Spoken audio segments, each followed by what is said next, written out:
Hi, this is Kelly, your certified health coach. And this is Scarlett, your life coach here in the Valley of the Sun. And this is take 3.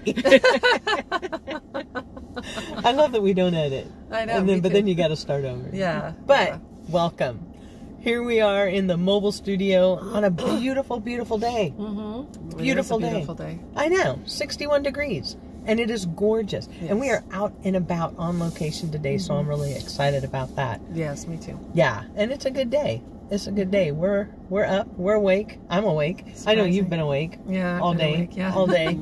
But you know, I kind of hit the ground running. I didn't get a chance to like watch my YouTubers. You know how I feel about them. I love my YouTubers. Love them.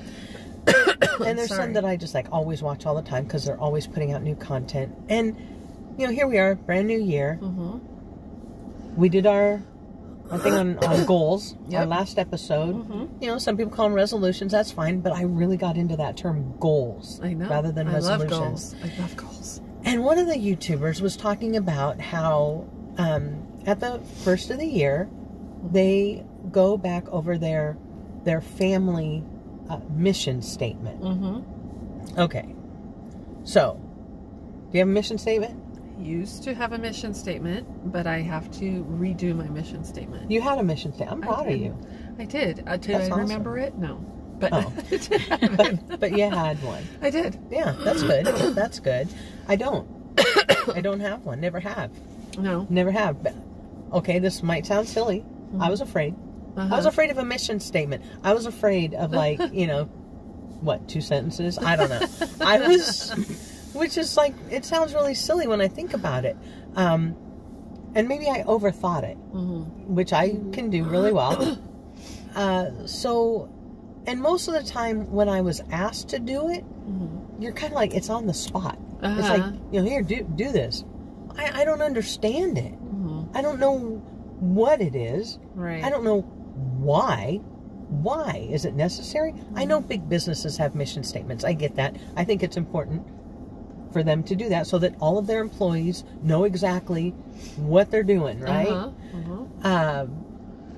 But personally, do you need one? And then I thought, well, I'm a business owner. I should probably have one for the business. But I don't know about personal, if it's necessary or even what it is. And what is your mission in life? Well, good luck with that one. And then I thought, well, you know, you took the 7 Habits class. I did. I took the 7 Habits class, which loved the 7 Habits class. The 7 Habits. Of course, I'm a huge Stephen Covey fan anyway. Yep. But I thought, what better way to start off this new year than with a mission statement, but to find out what it is, we brought the expert. We did. We did. We brought our #1 fan, Pat, back. Yay. Because she was the instructor for our 7 Habits class and discussed having a mission statement. Yes. So, and of course I didn't get it then. I'm hoping I'll get it now. Hopefully we can break it down. You know, I just always feel pressure when I'm in a class. But that's the great thing about the 7 Habits class, though, is that you can keep going back and learning something new every single time. And so that's what I love about the 7 Habits class. That's very true. You do. You pick up something, and you're like, how did I miss that before? I've taken it twice, and I've learned something new both times. So. Oh, that's awesome. Oh, that's awesome.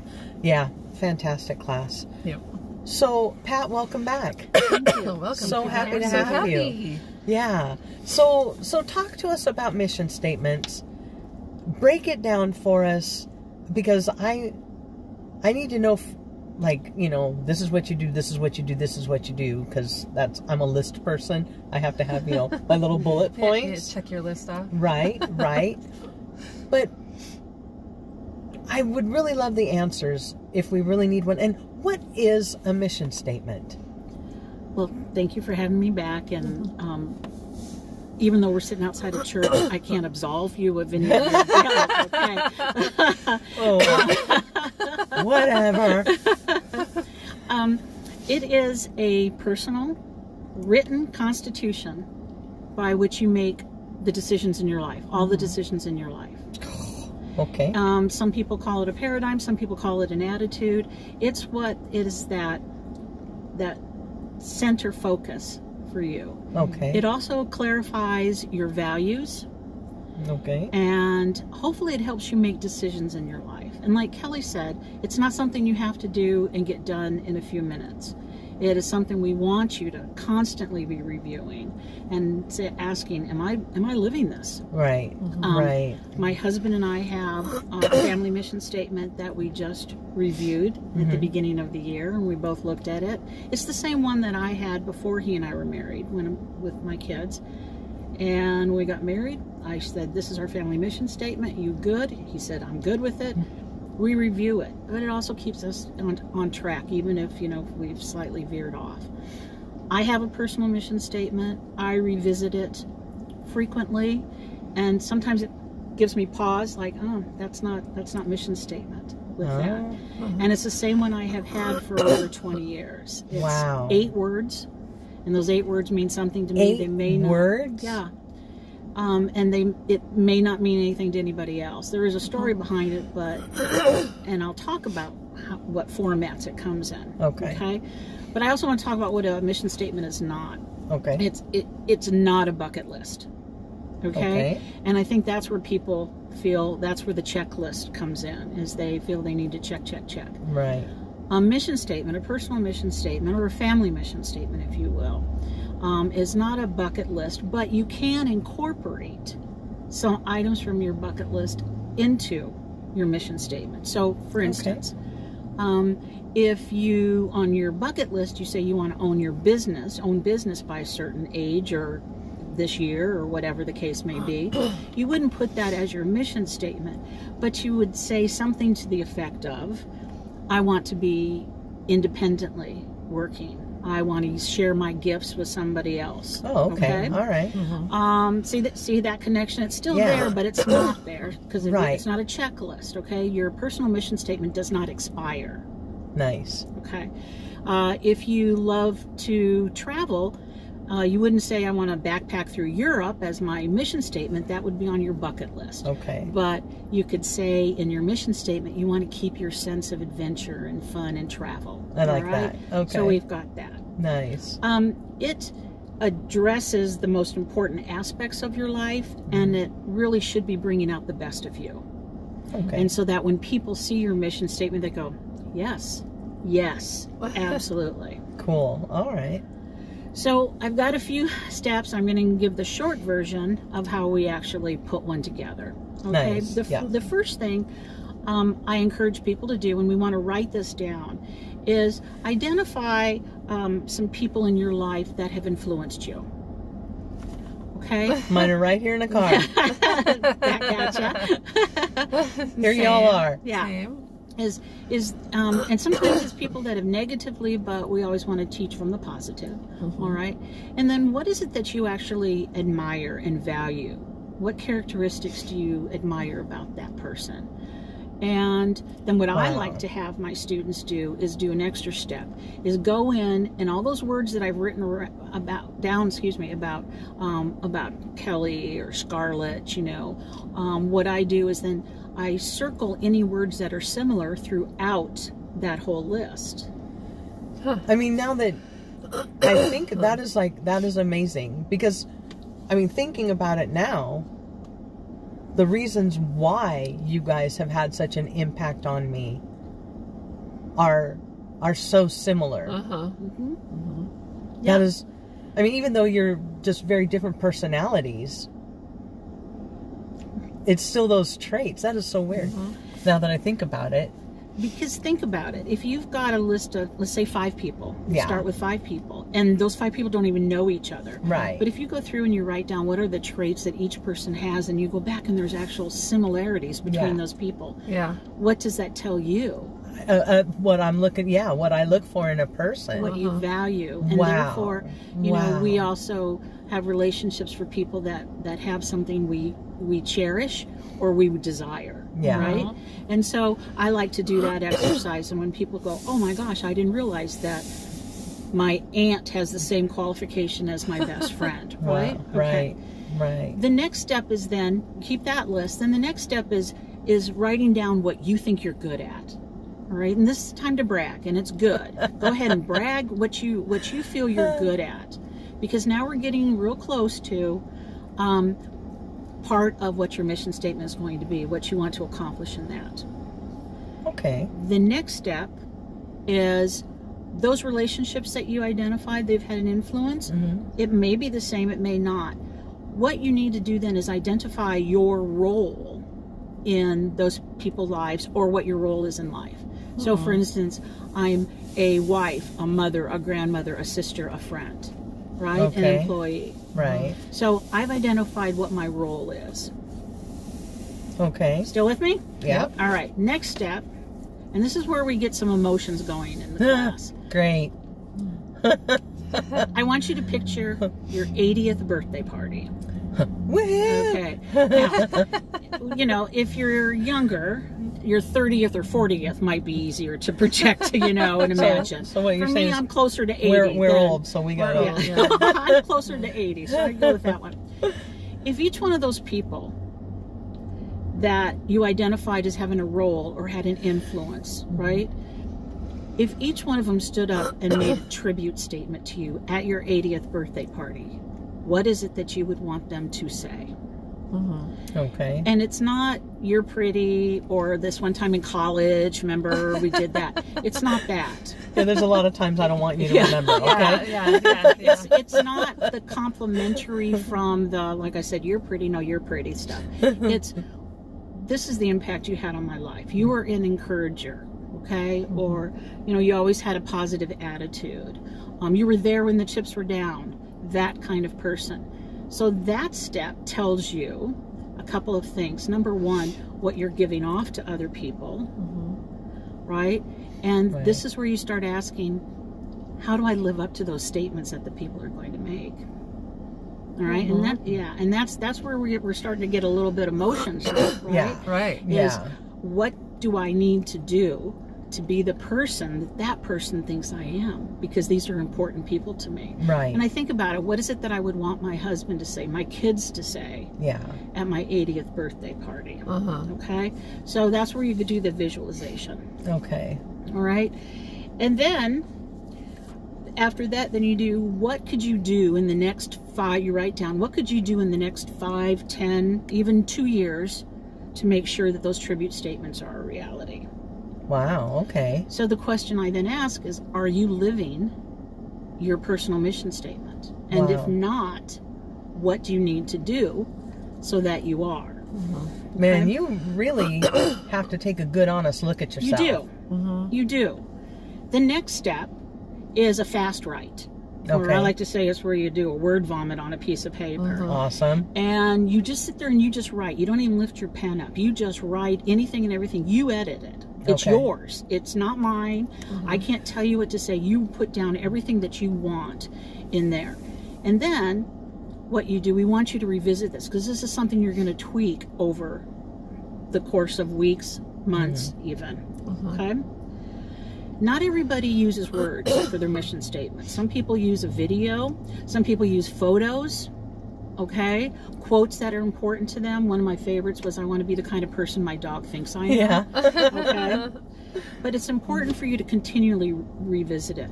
But I think the most important step, and I have a little story if we have time here, is you need to share it with your loved ones. Those people that are going to be honest with you. I taught a class several years ago, and I had somebody who did the exercise really fast. And he was like, "Done. You know, 98, I'm done," right? And then when we were debriefing it, and people were saying, you know, "Wow, that was really cathartic, and I want to keep working on this," and blah, blah, blah. And he sat there, and he was like, "I don't get it. I mean, it was a pretty easy exercise." Respectfully, though. So we broke for class, and he got home, and he walked in the house, and he's like, "I wanted to," he's so excited. He says, "I need to tell everybody, get the kids," to his wife, "get the kids." And she said, "Well, I need to talk to you before we get the kids." And he goes, No, I need to talk to you now. I need to talk to you now." And she's like, "Well, I have something really important I need to talk to you about." And his mission statement was about his family, okay, and his faith, and prioritizing that. And so she looked at him like, "Yeah, here we go again," and sat her down, and they all sat down, and he went and said his mission statement. At the end of it, he wanted applause. And his teenage kids looked at him and they said, that's not who you are. That's not how you're living your life. It looks good on paper. Oh my gosh. But that's not the way you treat us. Oh. And then his wife in private then said, I was going to ask you for a divorce tonight. Oh my gosh. And he said, you know, he was devastated. Well, and she said, yeah. you say you want to do this, and I see all the stuff in your office, but you're not, family is not first for you. Your job is first. Oh my gosh. Your employees are first, but your family is not. Your faith is not a priority for you.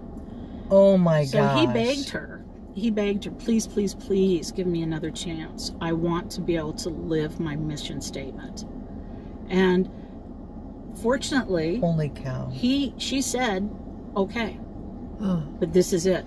This is your last chance. I mean, she was like, had contacted an attorney because the class was not where he lived. So it was he'd been gone that week to the class.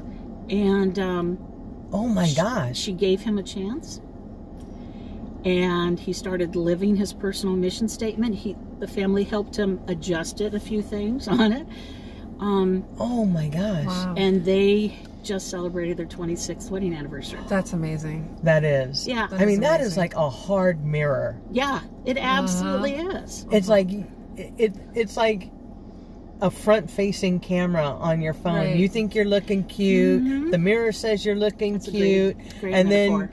Then the front-facing camera like, comes up and it scares the bejesus out of you. Yeah. You're like, oh, you know? Yeah. And for that to look back at him and for others to say... It's great that they were honest with him. Exactly. See, that's important. Yeah. That he was able to get that honest reaction. Right. And those, as I said, those are the people you want to say, hey, am I living this, or does this just look good on paper? I'm so glad that she did give him that chance. Yes, absolutely.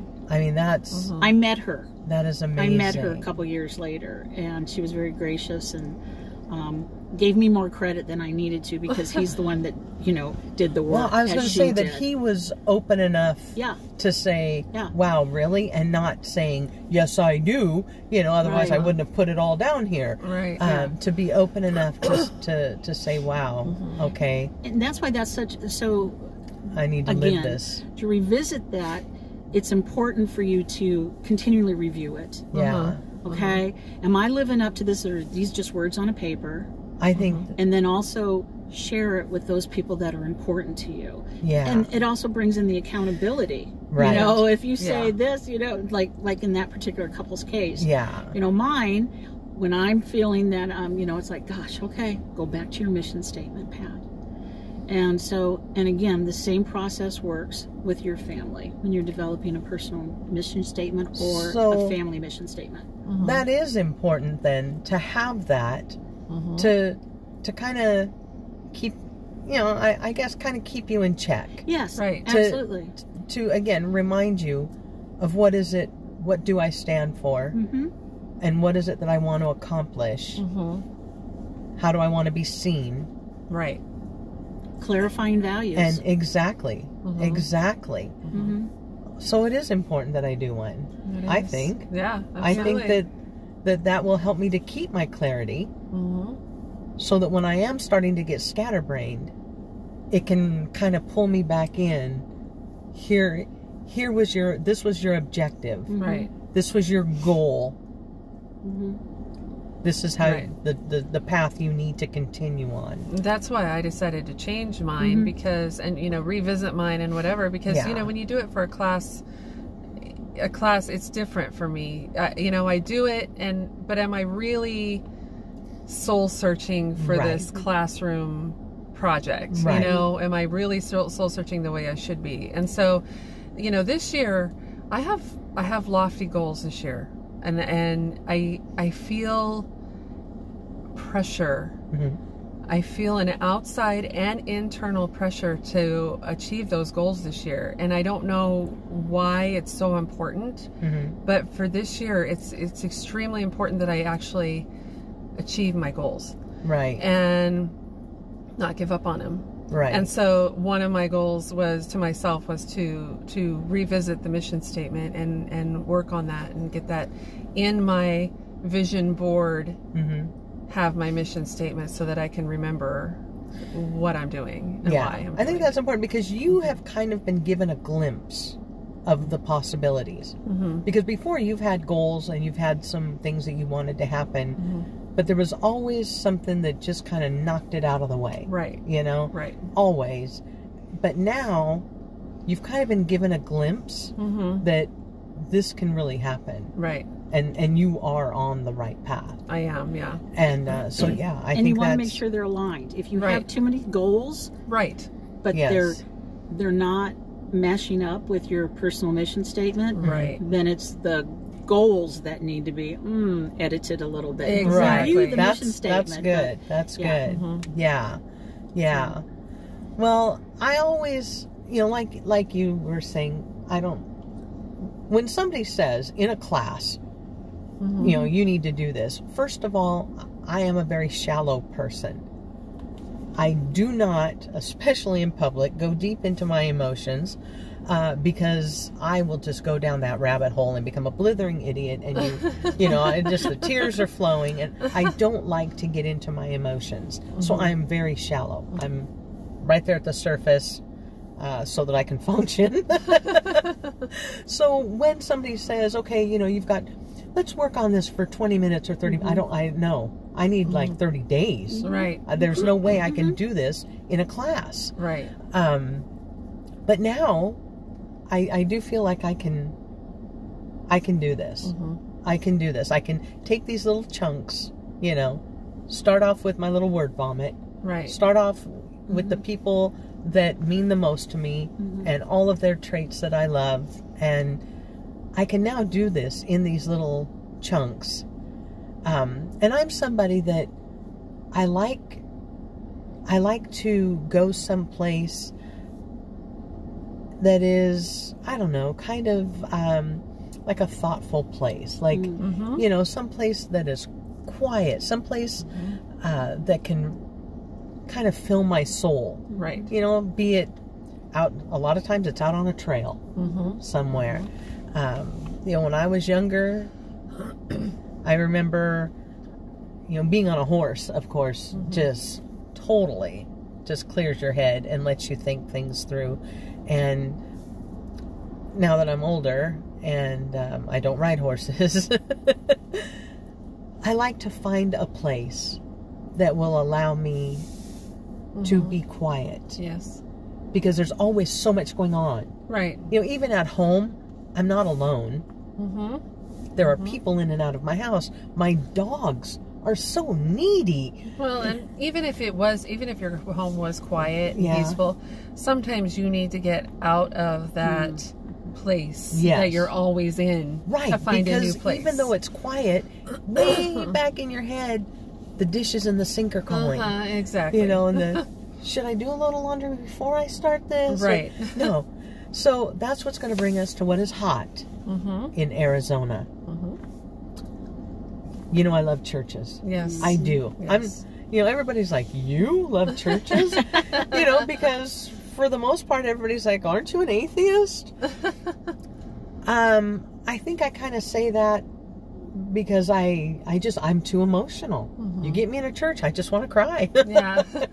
I had one of my friends tell me, she's like, you cry more than anybody I've ever seen when we get in church. So I don't go. But I love them. I love the way they make me feel. I love that my head gets clear and they're quiet. Yes. So I thought we should go see a beautiful church. Oh, yes. Because they are stunning. Churches, not these newfangled ones that look like, you know, these big auditoriums. I don't go for that. I like these little old churches. Yes. Old. And we found one. We did. And it's right here in downtown Phoenix. Yep. Just smack dab. And smack it's dab. Beautiful. And it is stunning. Yes. We went to St. Mary's Roman Catholic Basilica. Now, nobody here is Roman Catholic. No. But to me, a church is a church is a church. Because in my world, I don't care who you worship, he loves everybody. You can worship him however you want.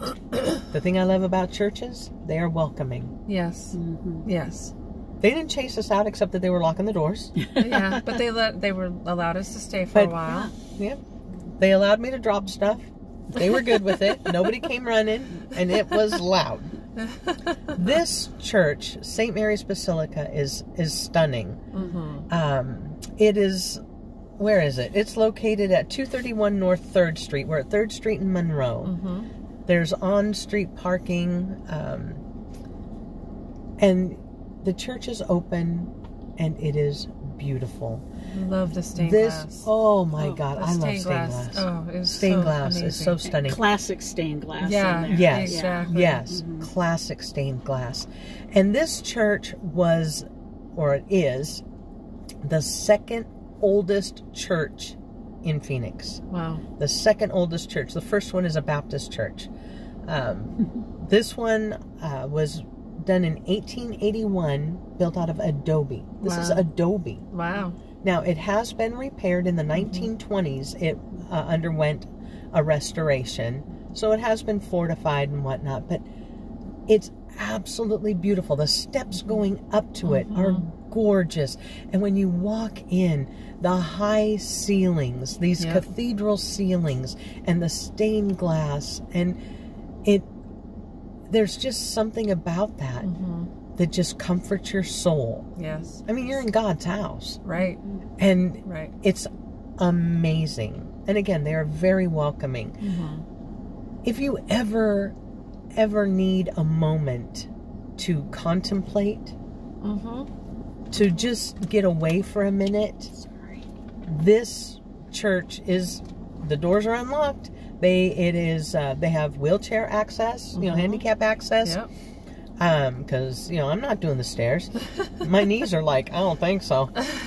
So they do have the ramp. They also have a meditation garden, which is lovely. Beautiful roses. They have some benches in there. Peaceful again. Yeah. Just very peaceful. Yeah. I mean, you're right in the heart of downtown Phoenix, and it was just, you can't even tell. It's so beautiful. Right? You couldn't even tell. Yeah. And it's so funny. There's like all these big buildings around, and then there's just this stunning adobe church. Yep. It's just beautiful. And they keep it beautiful. They really do. They really do. They do. They take good care of it. It is really well taken care of. The grounds are well taken care of. Everything is just super clean. They do ask that you wear masks. They also have the hand sanitizing station, so it's automatic. Doesn't smell that great, but they ask that you do it. So we did it, and then when we came out, we got the good stuff. Yeah. We got the good stuff, and now it smells good. But I really, I recommend it. I think it helps. I thought a lot about stuff in there, and I said a prayer, and now coming out here and listening to Pat, I'm excited to go home and do my mission statement. Me too. I know what I'm going to write, and I'm super excited about that. I'm going to do my mission statement, my vision board. I'm so excited. I think it's, it's going to be very helpful and very clarifying. Absolutely. Yeah. Absolutely. Yeah. So I really recommend St. Mary's Basilica. Again, it's absolutely gorgeous. Just so happens that they have a mission statement. Yeah. In the spirit of St. Francis of Assisi, we are a caring community in Christ, recognizing a wonderful Roman Catholic heritage. We find our strength in rich liturgy and commit to live the gospel values of peace, justice, and the loving embrace of all people. I love it. I think that's beautiful. It is beautiful. Love it. And again, I recommend it. If you're downtown, even if you're not downtown, take the trip and just sit in quiet repose and contemplate. And I guarantee you they did not write that in 5 minutes. Right. Right. And I'm not making light of it. Right. That's No, why investing in it and getting everybody. That's put. And I think that's kind of what scared me. It's like I can't do this in 20 minutes. I can't think about it. But now with these little chunks, the way that you've laid it out, now I can go home and do this piece by piece. Take my time, think about it. Yes. Think about it and work that out, and I'm really looking forward to that. Yep. Yeah. Yep. Really looking forward to that. So Pat, Thank we you. thank you so much. My pleasure. We Thanks for really having me. love having you. We love it when you join us. And you are just, you add so much. And this is awesome. We really do appreciate it. Really do. Well, I guess that's going to do it for me. Yeah, me too. Yeah, maybe next time we'll talk about your vision boards. Yeah, let's do it. Because you got something. You got a present. I did, and I'm so excited. We'll talk about that. That'll be fun. Yeah, that'll be fun. Yep. Well, if you're watching this on YouTube, please give it a big thumbs up. Don't forget to subscribe, hit the notification bell, and share this with your friends, because you never know who needs to hear this message. You can also follow Hot in Arizona on Instagram, where you will see beautiful pictures of St. Mary's Basilica. And you can follow me, Scarlett, at Heartprints AZ on Facebook and Instagram. And me, Kelly, on Facebook and Instagram, Healthy Heart and Happy Soul. Everybody have a great week. Bye.